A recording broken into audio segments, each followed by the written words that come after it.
Good evening. You're now with me, Lorenzo Isaac, for TVS Nightline. We begin with this story. The Sarawak government is expanding its affordable housing scheme under the Land Custody and Development Authority (LCDA) to several other areas following the encouraging response received by its pilot project in DARO. Premier Dato' Peninggi Tan Sri Abang Jari Tun Openg announced that the state government will back the statewide expansion with an allocation of more than 20 million ringgit to cover infrastructure and land preparation costs. He says under the scheme, the Sarawak government covers land and infrastructure costs, making home ownership more affordable for buyers.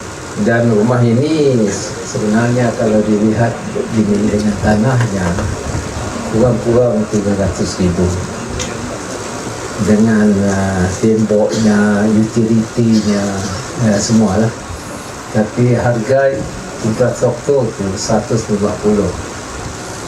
Dan rumah tersebut kalau kita lihat tengok begini 150 juga, kerana 300,000. Tapi yang tanahnya dan infrastrukturnya ditanggung oleh TVS. Hanya membayar 150 rumah saja. Yang lain siwa bayar. The Premier also announced that LCDA affordable housing buyers now have the option to install a 30,000 ringgit solar rooftop system at their residences with a 50% state subsidy, bringing the total fully equipped house price to around 165,000 ringgit. According to him, the use of the solar rooftop system not only reduces electricity consumption, but the excess energy generated can also be sold to Sarawak Energy. Nombor duanya, kita boleh jual karan. Kerana karan ni keluar dalam solar tu lebih kurang 100 lebih kilowatt. 190 kilowatt. Orang makin kurang-kurangnya mungkin sampai 100, ada 90, ada 111. Jadi ada balance lah. Balance dia kita jual. Dan sesko. Sesko akan beli kita ambil, dan kalau si Sesko nyasib pakai duit, jadi bulan baru kita sibah bayar lah. Jadi ni kredit dengan akaun kita. DARO and MATU have been selected for a pilot project utilizing advanced perennial rice technology, which allows a single planting to yield continuous harvest for up to 5 years. The Sarawak Premier announced that the agricultural trial will kick off across 8 identified land lots in DARO using seeds sourced from Kuala Baram. Situ kita nanam padi, perennial paddy. Tadi ada lot tadi.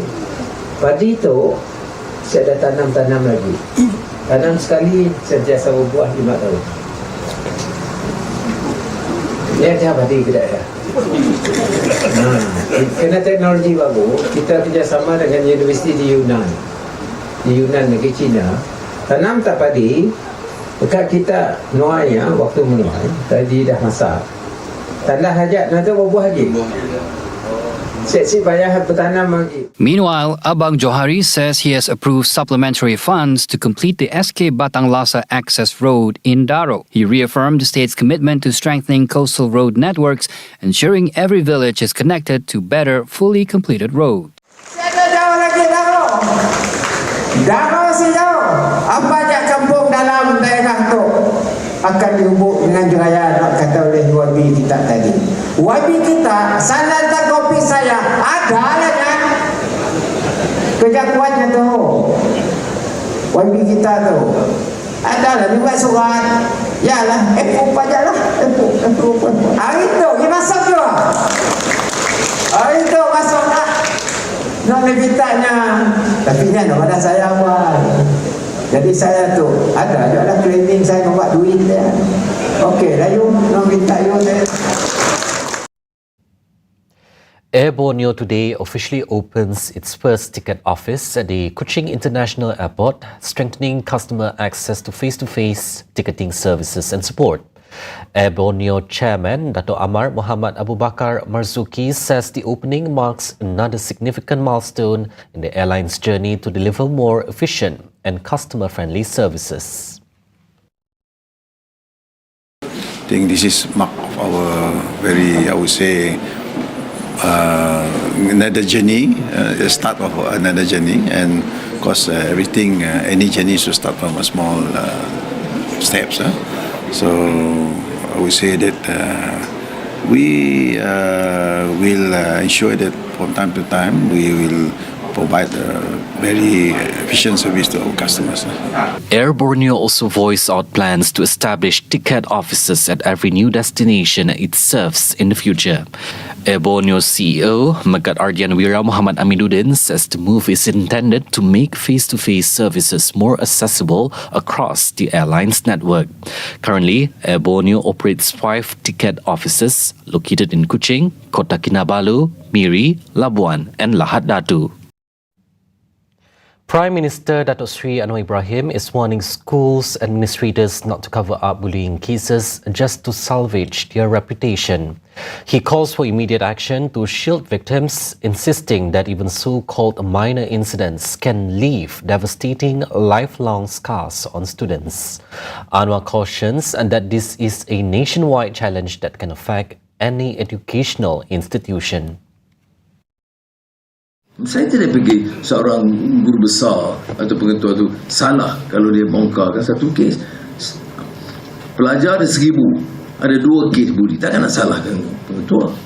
Tapi salah kalau dia tak mau ambil hal, tak mau ambil tindakan. Speaking during the Temu Anwar dialogue session with students today, Anwar stressed that persistent bullying exposes critical fault lines in moral character building. He considered that while technical and academic excellence are vital, education fails if it does not instill human values and mutual respect. To resolve this, he says educators bear a heavy responsibility to ensure schools shape a compassionate generation guided by faith and ethics. A social media influencer has pleaded not guilty at the Kangas Sessions Court to charges of raping an underage girl in June. 21-year-old Muhammad Iman Hazrik Azizan entered the plea after the charges were read before Sessions Court Judge Sharifah Noraslita Said Salim Idit earlier today.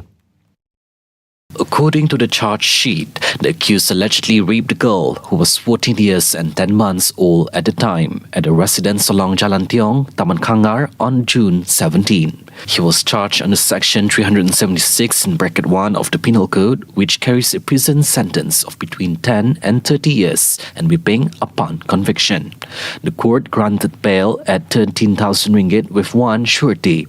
Additional bail conditions require the accused to report to the nearest police station monthly and strictly forbid him from contacting the victim or prosecution witnesses until the case is resolved. The court has set August 14 for the next case mentioned. The charge follows previous media reports of the influencer's arrest last month, where police investigated allegations of rape and recording of pornographic material involving the minor. A court in Kota Kinabalu has remanded 2 men, including a foreign national, for 7 days to assist in the murder investigation of an 11-year-old girl in Spangar. Magistrate Wan Farah Fariza Wan Ghazali issued the detention order for the suspects, aged 39 and 42, following an application under Section 117 of the Criminal Procedure Code. The suspects were arrested yesterday following the discovery of the body of Nurjilia Abdullah, a local child who had been missing since July 13. Her body was found hidden in a bushy slope near an unfinished house in Kampong Numbak, Sepangar. The case is being investigated under Section 302 of the Penal Code for murder, which carries the death penalty or a long-term prison sentence upon conviction.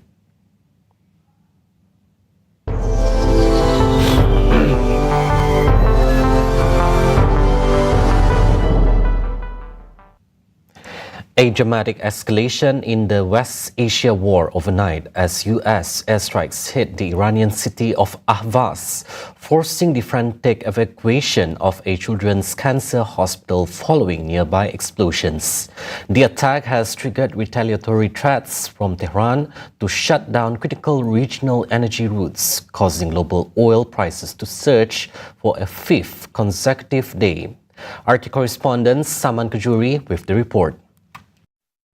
4 explosions in a row occurred, so much so that the blast wave spread throughout, and the patient, even those downstairs, were very much affected by a very heavy wave. The special patients are all in a very serious condition, meaning there isn't a stable situation for the patients here. Unfortunately, we have been bombed so much that their breathing requires oxygen. It was so close that we thought perhaps the entire hospital was hit. The entire group of staff and patients rushed out. Everyone was evacuated. Well, the residents of the western Iranian city of Ahvaz were jolted overnight by fresh waves of strikes by the U.S. military against different targets and locations across the city, including near the Baghai hospital. Well, one of the U.S. missiles landed near the Baghai hospital. Baghai hospital is a specialized children's cancer treatment center, actually, where children receive chemotherapy treatment. Well, the explosions triggered panic inside the medical facility, forcing medical staff and families to quickly evacuate the patients, mostly children, from the medical center. Meanwhile, for the first time in many weeks, air defense systems were activated near the city of Tehran, and according to footage available and circulating on social media, interception attempts are quite obvious on the footage regarding the actually activation of the air defense systems across the city of Tehran and nearby areas. Well, separately unverified videos are being circulated around on social media showing Iran's retaliatory strikes against the U.S. military bases in Erbil, north of Iraq, which is home to the U.S. military bases. And at the same time, the IRGC has issued a stern and strong warning, saying that all those oil and gas routes serving the U.S. and its allies in the region will be targeted if the U.S. continues its operation against Iran. The enemy should know now that they have closed the oil and gas export route to the world through the Indian Ocean by their banditry, which endangers the interests of America's economic competitors. They now have to wait for the closure of other oil and gas export routes that serve the interests of America and its allies. The region's oil and gas exports are either for everyone or for no one. Despite the exchange of fire between the two sides, U.S. President Donald Trump has repeated his claim that Iranians are very much willing to negotiate. Of course, he at the same time said that military action on operation is still on the table. And it wasn't, other presidents didn't do what was right. They should have done it a long time ago. It would have been much easier. And they want to settle so badly. They don't like what we're doing. And they do want to settle. We'll find out whether or not we settle with them or we just finish it off. Now, with the latest exchange of fire between the two sides, without any sign of both sides backing down from their positions, we have to wait and see in the coming days to see if this escalation will go beyond actually the two countries and will sweep across actually the region, or can be eased down through diplomacy. Britain is set for a major political shake-up as the ruling Labour Party prepares to confirm veteran politician Andy Burnham as its new leader today. The 56-year-old faced zero challenges after securing overwhelming backing from party lawmakers. Burnham is set to officially replace Keir Starmer as the UK's 7th Prime Minister in a decade this coming Monday. He has vowed to push power out of Westminster with a rewired economy tailored for ordinary people. And that's all the updates for TVS Nightline. I'm Lorenzo Isaac. Thank you for watching and have a good night.